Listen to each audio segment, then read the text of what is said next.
Je suis le berger John Le Pilat. Je suis un pasteur assistant dans la grande communauté du Centre évangélique La Résurrection qui dirige le pasteur Dominique Ngoy. Prions le Seigneur. Seigneur Jésus, nous te disons un grand merci encore pour ces instants. Tu nous as offert encore une très grande et excellente grâce d'être encore parmi les vivants. Seigneur, je te rends grâce et je te bénis. Je laisse encore ces moments entre tes mains. Veuille nous parler, veuille nous faire du bien. Dans le précieux nom de Jésus-Christ. Amen. Shalom, peuple de Dieu. Comme vous avez vu dans le titre, le thème d'aujourd'hui c'est les entiers. Je sais que quand j'ai mis ce titre dans le TikTok, Instagram, tout ça, les gens se sont posés des questions. Ils ont dit les entiers en poudre, mais au juste il veut parler de quoi? Au juste il veut dire quoi? Bon, quand je dis les entiers en poudre, je vais dire ceci, que lorsque vous allez voir dans une boîte, dans un petit sachet, on a écrit les entiers en poudre, c'est qui veut dire que lait qui est dedans, on a pris ça comment dirais-je, on a pris le lait de la vache, dans les mamelles de la vache, on n'a rien retiré sauf de l'eau. Donc le lait vraiment est entier dans sa totalité. On n'a rien enlevé. On n'a pas enlevé le graisse, on n'a pas enlevé quoi que ce soit. On a laissé tous les minéraux qui se trouvaient dans le lait de la vache. Vous voyez? Donc on n'a rien enlevé, c'est entier. C'est juste qu'on a enlevé de l'eau et c'est ce qui fait qu'on puisse voir que le lait est devenu en poudre. Mais à part ce changement de l'eau en poudre, on n'a rien enlevé. Alléluia. Voilà, c'est un peu ça ma pensée. N'allez pas penser à quoi que ce soit, non. Les mots qui nous intéressent, c'est entier. Entier. On n'a rien enlevé. Tous les minéraux qui étaient dans le lait de la vache, c'est le même minéraux qui se trouve dans le lait en poudre que vous avez entre vos mains, entre vos tasses et ainsi vos gobelets. C'est ce que je vais un peu parler. Donc je disais, c'est les mots entiers qui m'intéressent. On va lire la parole du Seigneur. Je suis dans le livre de 1 Samuel, le verset 7. 1 Samuel 7, 9. 1 Samuel chapitre 7, le verset 9. Il dit ceci. J'ai lu au nom du Seigneur. Samuel prit un agneau de lait et l'offrit tout entier en holocauste à l'Éternel. Il cria à l'Éternel pour l'Israël et l'Éternel l'exauça. Pourquoi on n'a pas dit Samuel prit un agneau de lait et l'offrit seulement? Est-ce que c'était important que la Bible puisse dire l'agneau, du lait et l'offrit tout entier?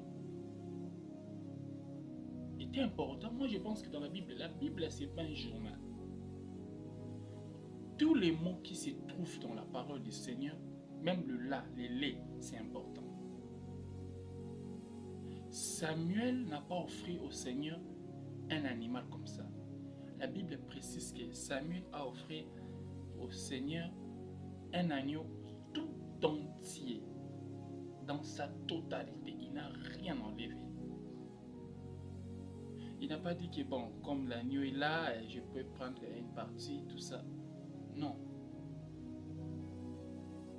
Et la Bible a précisé. Donc, comme le Seigneur a remarqué que les sacrifices, l'animal était en entier, c'est-à-dire toutes les parties étaient là sur l'autel. Aucune partie était absente. Toutes les parties de l'animal, les intestins, les pieds, les oreilles, tout était à l'autel, tout en entier. Quand le Seigneur a vu l'entièreté de l'Holocauste, le Seigneur a répondu à sa prière. Le Seigneur a écouté la prière de son serviteur parce que l'animal était tout entier. Tout entier. J'insiste beaucoup sur ça. Allons. Vous savez, le Seigneur veut opérer beaucoup de choses sur la terre. C'est ça le rêve de Dieu. Dernièrement, j'ai écrit sur Facebook, j'étais mal compris. J'ai dit, dans la vie, vous n'allez pas recevoir toutes les choses que vous allez désirer jusqu'à votre mort. Tous vos souhaits, tout ce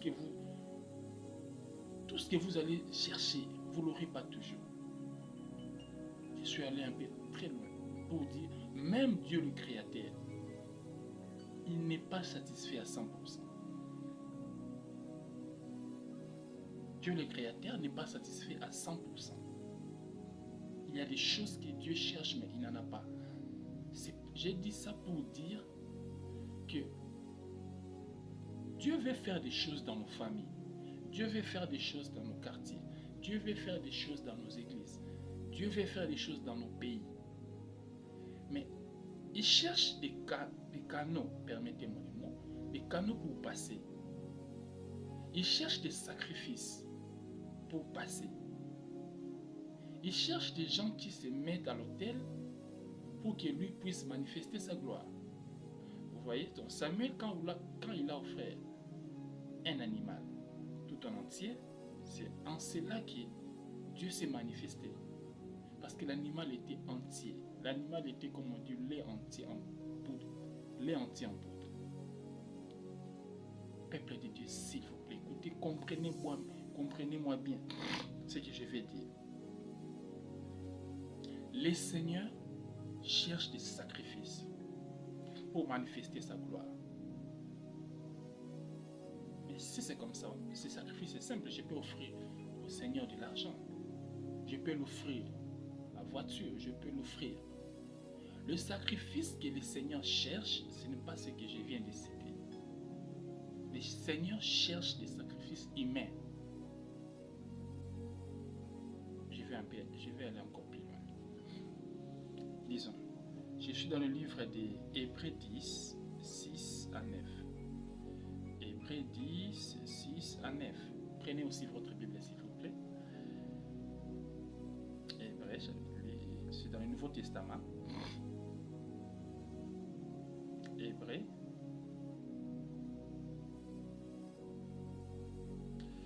C'est Hébreux chapitre.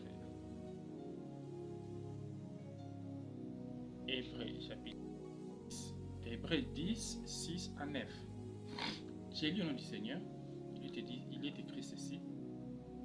Tu n'as agréé ni holocauste, ni sacrifice pour les péchés. Alors j'ai dit, voici, je viens. Dans les rouleaux du livre, il est question de moi, pour faire, ô Dieu, ta volonté. Pour faire, Dieu, ta volonté. Je prends le verset 5, je m'excuse. C'est pourquoi Christ, entrant dans le monde, dit, tu n'as voulu ni sacrifice, ni offrande, mais tu m'as formé un corps. Tu n'as créé ni holocauste, ni sacrifice pour les péchés. Alors j'ai dit, voici, je viens, pour faire, ô Dieu, ta volonté. Alléluia. Maintenant, je vais parler. Je vais dire ceci. Le Seigneur, il veut opérer des choses sur la terre. Il doit passer par des hommes. Or, le Seigneur, pour passer dans les hommes, il cherche des corps. Jésus a dit ça. Donc, Dieu voulait faire quelque chose sur la terre, mais il n'a pas créé les sacrifices que les humains donnaient. Il a formé un corps. Il a donné à Jésus un corps. Jésus, en prenant ce corps, il est venu faire la volonté de Dieu. Donc, si je comprends bien, Dieu cherche des corps humains, la chair.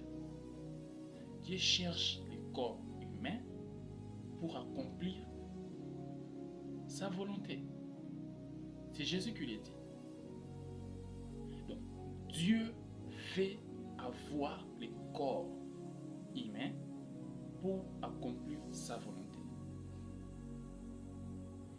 La Bible dit ceci. La Bible dit, le ciel appartient au Seigneur, la terre aux hommes.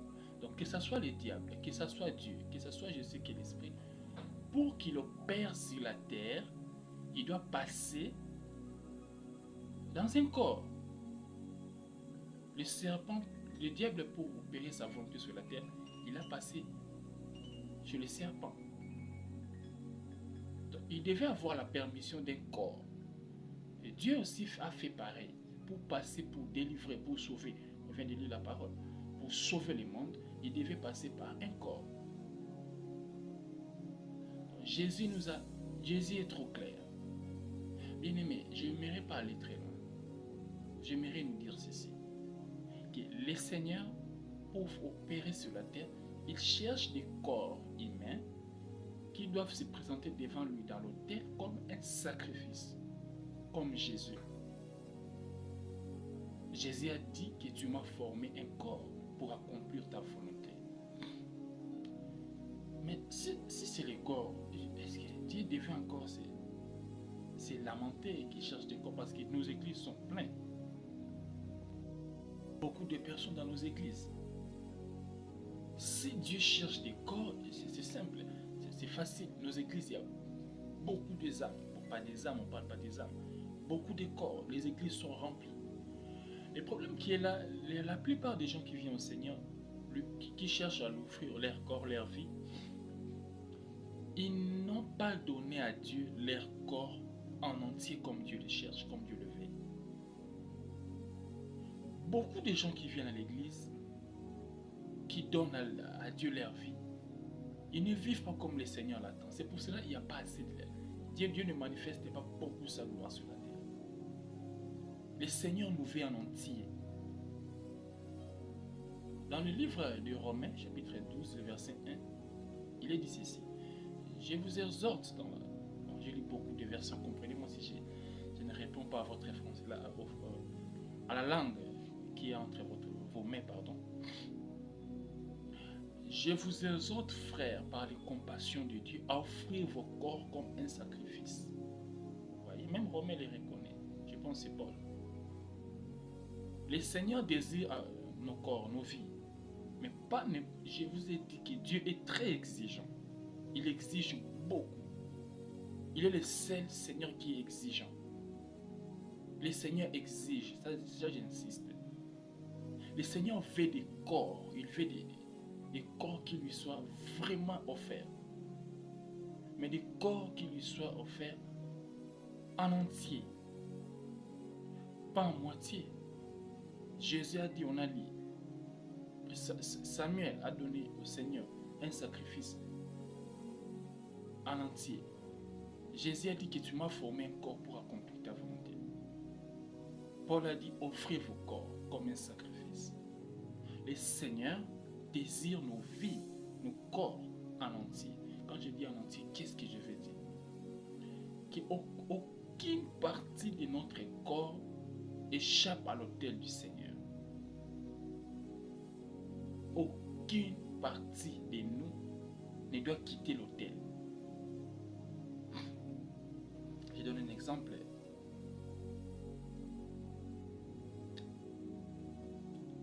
Lorsque nous allons donner nos corps à Dieu, que les yeux soient là. N'enlevez pas les yeux.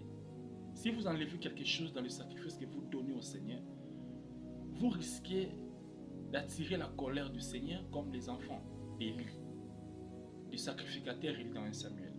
Et ils enlevaient, ils venaient avec de la fourchette, ils enlevaient des parties dans l'autel du sacrifice. Le Seigneur veut que nos vies, nos corps soient sur ton autel avec toutes ces parties. Que nos yeux restent à l'autel. Je m'explique. Si vous servez le Seigneur, mais que vous regardez des choses que le Seigneur ne peut pas regarder, vous regardez les histoires sales, alors là, vous servez, votre corps est à l'autel, mais vos yeux ne sont pas. Dieu ne va pas aimer ce sacrifice. Que vos yeux soient à l'autel. C'est-à-dire, je donne un exemple. Vous êtes un homme, vous avez vu une très jolie dame qui est en train de passer, mal habillée peut-être, de manière séduisante. Alors, étant qu'aimé, vous allez regarder. Vous allez chercher à regarder. Première fois, ça se comprend. Deuxième fois, là, ça devient un peu compliqué. Mais lorsque vous avez vu une dame, vous l'avez regardée première fois, là, il n'y a aucun péché. Mais à la regardant, vous avez vu qu'elle est mal habillée, que ses parties intimes sont exposées, tout ça. Vous allez sentir que votre corps va vous demander de regarder encore. Si vous refusez de regarder encore, là vos yeux sont vraiment sur l'autel. Là vos yeux sont en train d'être brûlés par le feu de l'autel. C'est-à-dire vous avez privé à vos yeux de voir ce qu'il fait. Mais vous avez voulu que vos yeux puissent voir ce que Dieu... Bon, je vais dire ça autrement. On peut dire que vos yeux sont sur l'autel lorsque ce que vous regardez, Dieu aussi peut les regarder. Lorsque la chose que vous regardez, Dieu peut aussi la regarder. Si Dieu ne peut pas regarder ce que vous regardez, là il y a un péché. Là vos yeux ne sont pas sur l'autel. Mais si vous regardez des choses que Dieu peut voir, là vos yeux sont sur l'autel. Je sais qu'avec ces temps-ci, c'est difficile de regarder que des choses saintes. Mais notez ceci. Votre corps à l'autel doit avoir aussi les yeux. N'enlevez pas les yeux. Que les yeux regardent des choses qui plaisent au Seigneur. Que vos oreilles soient sur l'autel. Écoutez les choses que Dieu peut écouter. Que votre bouche soit à l'autel. Que vos mains soient à l'autel. Que votre cerveau, vos pensées soient à l'autel. N'enlevez rien dans la présence du Seigneur. Que vos poches restent à l'autel, c'est-à-dire votre argent. Que Dieu soit en mesure de gérer votre argent. Si vous demande, vous donnez. Que toutes vos dépenses soient entre les mains du Seigneur. Que vos pieds restent à l'autel. C'est-à-dire, vous devez aller là où le Seigneur vous autorise à y aller. Si vous partez là où Dieu n'est pas avec vous, là vos pieds ne sont pas à l'autel. Tout en entier doit rester à l'autel. Ne donnez pas à Dieu un corps en partie. Ne laissez pas dans la présence du Seigneur un corps avec des morceaux absents. Tous vos membres doivent être à l'autel, bien-aimé. Votre téléphone doit être à l'autel. Vous allez remarquer que plus vous obéissez à ce que je suis en train de vous dire, plus la gloire de Dieu sera grande dans votre vie.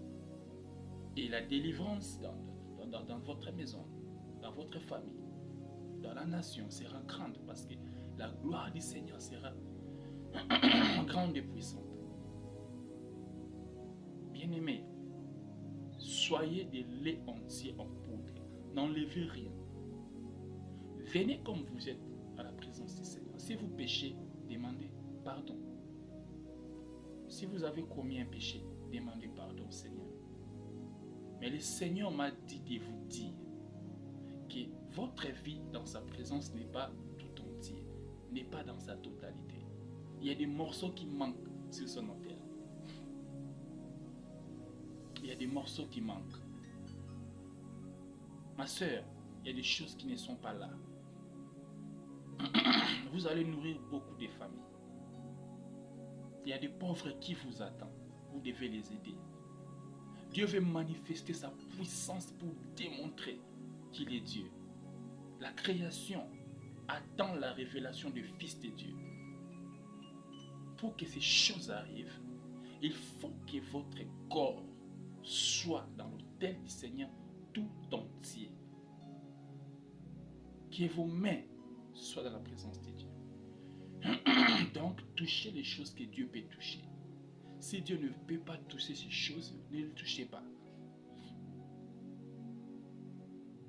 Que vos poches, que vos amis soient les amis du Seigneur. Psaume 1.1, il est dit, il est l'homme qui ne marche pas selon les conseils du méchant. Tout ça. Suivez mon message, c'est toujours sur YouTube. Le thème c'est l'admirable conseiller, vous allez comprendre. L'admirable conseiller by John Lepila. Suivez ça. Je vous conseille ce message. Bien-aimé, le Seigneur veut opérer des choses. Le Seigneur veut opérer des délivrances dans des commis, dans des quartiers. Le Seigneur veut intervenir. Mais il cherche des personnes qui soient sur son autel dans leur entièreté. Que vos amis, que vos camarades soient aussi des camarades du Seigneur.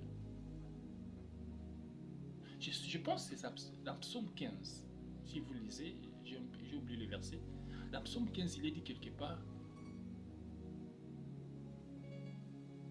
il repousse ou il méprise ceux qui ne craignent pas le Seigneur, mais il honore ceux qui craignent le Seigneur. Voilà. C'est pas normal que vous voulez servir les Seigneurs. C'est pas normal. Vous voulez marcher avec les Seigneurs. Ça n'a pas de signification. Que vous ayez des amis qui ne craignent pas les Seigneurs. Donc là, vos amitiés ne sont pas sur l'autel du Seigneur. Que vos amis soient aussi des amis du Seigneur. Chassez, mettez loin de vous les personnes qui ne respectent pas les Seigneurs. Les personnes qui méprisent les Seigneurs. Bien-aimés, Dieu veut se manifester dans votre vie. Dieu veut opérer des choses dans votre vie. Mais seulement, il est dans la capacité d'accomplir sa volonté parce que votre vie, sans sa présence, il y a des parties qui manquent. Remettez toutes les parties dans l'autel du Seigneur et laisse que le feu du Seigneur brille votre corps. Je ne parle pas de feu de manière physique, comprenez-moi bien. Lorsque vous allez accomplir la volonté de Dieu, la chair va souffrir. C'est pour cela que la Bible dit, l'esprit et la chair ont des désirs différents. Ont des désirs vraiment différents. Donc, à chaque fois que vous accomplissez la volonté du Seigneur, votre corps va souffrir. Alors, une fois que votre corps souffre, le Seigneur sent l'odeur du sacrifice. Le sacrifice lui monte au nez, le sacrifice lui monte dans les narines et il déploie sa puissance, il déploie sa gloire, il déploie sa richesse. Le Seigneur veut sentir dans sa présence l'odeur de vos pieds qui brillent. C'est-à-dire, vous partez que là où il vous autorise d'aller, vous partez que là où sa gloire sera manifestée, vous partez dans les endroits où lui aussi peut partir. Quand vous refusez à vos pieds d'aller n'importe où, c'est un sacrifice, bien-aimé. Et Dieu aime ça. Quand vous interdisez à vos mains de toucher de n'importe quoi, c'est un sacrifice. Quand vous refusez de voler l'argent d'autrui, vous refusez de toucher les femmes, les hommes d'autrui, ce sont des sacrifices que vous êtes en train d'offrir au Seigneur. Donc, lorsque vos mains ne donnent pas du coup aux autres, lorsque vos mains ne volent pas, lorsque vos mains ne commettent pas l'impudicité, lorsque votre bouche n'insulte pas, lorsque vos yeux ne regardent pas les autres avec un regard méprisant, avec des regards dédain, ce sont les sacrifices que le Seigneur agrée. Bien-aimés, laissez votre sexe briller dans l'autel du Seigneur. Je me répète. N'amenez pas au Seigneur un corps dont il n'y a pas de sexe. Laissez tout à l'autel du Seigneur. Laissez, excusez-moi, laissez briller à l'autel du Seigneur votre sexe. C'est-à-dire, utilisez votre sexe dans le cadre de sa parole. À part le fait d'uriner, mais si vous voulez avoir des relations intimes, vous devez le faire dans le cadre que le Seigneur a prévu. Si vous sortez dans le cadre du mariage, là, votre sexe n'est pas dans l'autel. Donc, le sexe est dans l'autel lorsque nous l'utilisons dans le cadre du mariage. En dehors du mariage, le sexe n'est plus à l'autel. Vous pouvez bel et bien offrir au Seigneur vos yeux, vos oreilles, vos mains, vos pieds, vos poches, vos téléphones, vos amis. Et malheureusement, le Seigneur dit, mais où est le sexe? Il a coupé ça, il a mis ça où? Lorsque vous courez derrière les femmes, derrière les sœurs, lorsque vous courez derrière les hommes, derrière les frères, mais vous chantez à l'église, laisse-moi vous dire que votre corps est à l'autel, sauf le sexe. Et pourtant, ce n'est pas ça la pensée du Seigneur. Et sa gloire ne va pas se manifester. Alléluia. Donc, bien aimé, j'aimerais tenir ces instants pour nous dire,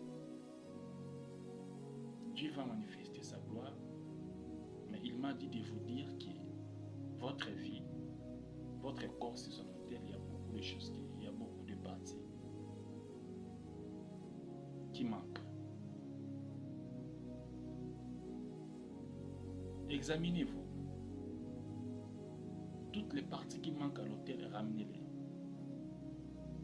Laissez brûler tous les membres de vos corps dans l'autel du Seigneur. Je dis tout, même vos cheveux doivent brûler. C'est-à-dire, tressez-vous de manière, Paul l'a dit, tressez, il a dit, que les femmes aient des tresses pas trop compliquées, des tresses modestes. Donc même vos cheveux doivent brûler. Frère, vous êtes un homme, mais est-ce que votre coiffure là plaît au Seigneur? Si votre coiffure ne plaît pas au Seigneur, c'est que votre corps est dans l'autel, mais il n'y a pas les cheveux, donc il y a une partie qui manque. Remettez ça, et Dieu va manifester sa puissance. Remettez ça. Le Seigneur nous aime. Il veut opérer des choses, mais nous devons nous réexaminer. Et examiner votre vie, et je pense que Dieu va se manifester. Que Dieu vous bénisse. Prions. Seigneur Jésus, nous te disons un grand merci parce que si tu nous as encore interpellés ce matin, c'est parce que tu nous aimes et tu veux manifester ta puissance. Je laisse Seigneur ce bien-aimé entre tes mains. Tu dois l'aider. Il a entendu ta parole, mais il a encore de défauts. Seigneur, aide ces bien-aimés à marcher selon ta pensée et à ramener tous les parties à l'autel qui manquent. Seigneur Jésus, écoute notre prière et fais cela. C'est dans ton nom que nous avons ainsi prié. Amen. Ok, bien-aimé, je suis encore très content, très content. Comme j'ai dit au début, moi c'est les bergers John, les Pilas. Je suis un pasteur assistant dans la communauté, le centre évangélique La Résurrection, qui dirige un homme de Dieu excellent, puissant. J'aime sa simplicité, j'aime son calme et surtout, j'aime sa patience. C'est le révérend Dominique Ngoy. Vous pouvez aussi vous abonner dans ses comptes Facebook, pasteur Dominique Ngoy, dans son compte Instagram. Ou vous pouvez aussi vous abonner dans nos différentes plateformes. Très content, que Dieu vous bénisse. Suivez aussi, j'ai beaucoup de messages sur YouTube. Une chaise coûte cher dans la présence du Seigneur. C'est un message que vous pouvez retrouver sur YouTube. Comment assaisonner son jeûne, c'est aussi dans YouTube. Les anti en poudre que vous venez de suivre. Et suivez aussi un message qui passe déjà. Beaucoup de gens lisent ça. Vos enfants vont partir, c'est toujours dans YouTube. Donc il y a beaucoup de messages. Laisse que mon Dieu vous bénisse, que la grâce du Seigneur vous soit accordée. Amen.